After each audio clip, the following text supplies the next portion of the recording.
এই দেখো মাছ ভাজাও হয়ে এসছে। মাছ ভাজাটা ভাজি সুন্দর করে। আর এদিকে তো তোমাদের দেখালাম মামলেট করেছি। আর এই তরকারিটা গরম করবো।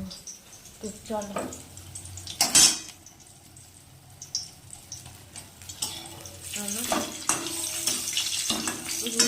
কাতলা মাছের ঝোল না, কাতলা মাছ ভাজা করছি। এই একটাই নিয়ে এসছি কিনে।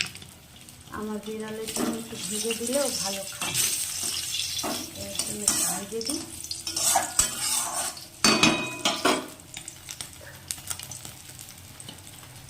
চলো ওদিকে রান্না আমার আজকে কমপ্লিট। এই রান্না করলাম, তোমাদের দেখালাম সামান্য কিছু রান্না আছে, কিন্তু এই রান্নাটা দারুণ খেতে লাগে গরম গরম। তো গরম গরম খাবো। মাছটা ভেজে বাসনটা মুছছে, গ্যাস মুছে খেতে বসবো। চলো তাড়াতাড়ি হয়ে গেল মাছ ভাজা।